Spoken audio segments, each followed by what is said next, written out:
Alors, je suis très heureuse de pouvoir partager un peu mes souvenirs de Jean-Paul II. J'en ai plusieurs, mais en partie, je vais en choisir deux.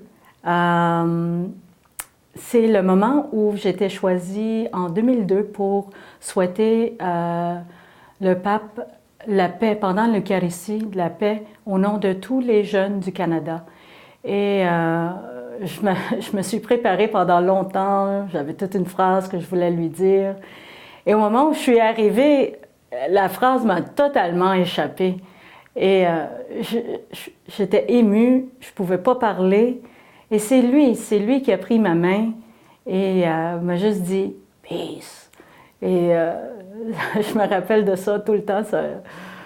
Ça me donne beaucoup de joie de penser à ces moments-là.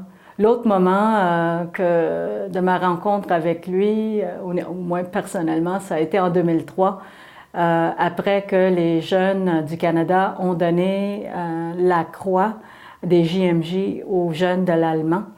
En vue de la JMJ 2005, on a pu le rencontrer, puis là, encore une fois, son regard très pénétrant, j'ai pu sentir que c'était vraiment un homme de foi, un homme ancré dans son amitié profonde avec le Seigneur. Et ça m'a toujours inspirée.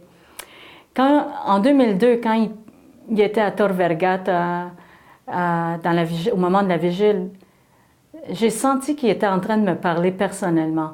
Et quand il encourage les jeunes à ne pas avoir peur d'être généreux avec leur vie, avec leur réponse d'amour envers le Seigneur, c'est comme s'il était en train de me dire « Isabelle, n'aie pas peur de donner ta vie pour les jeunes, n'aie pas peur de servir ce monde, d'être généreuse avec tes talents. » Et il disait pas juste ça à moi, il le disait à tout le monde qui était là, au-delà d'1 million dans la foule.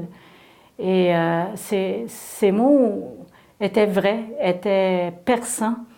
Et c'est des mots que je continue, des paroles que je continue à porter aujourd'hui dans moi.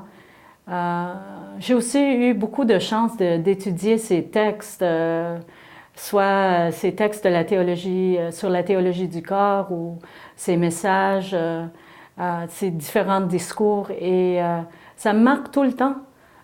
Parce que il y a une façon d'aller chercher l'expérience humaine et la connecter avec l'Évangile d'une façon que ça a du sens. Ça a du sens. Et ça avait du sens pour moi et je continue à les appliquer dans ma vie courante.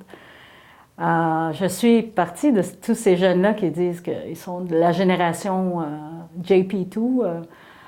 Et quand je pense à lui, je pense surtout à son amour pour les jeunes, surtout à cette capacité de miser sur le futur des jeunes et de continuellement les encourager à prendre leur place aujourd'hui, à bâtir cette civilisation de l'amour à laquelle il référait tout le temps, et de le faire dans la joie et avec une générosité des talents.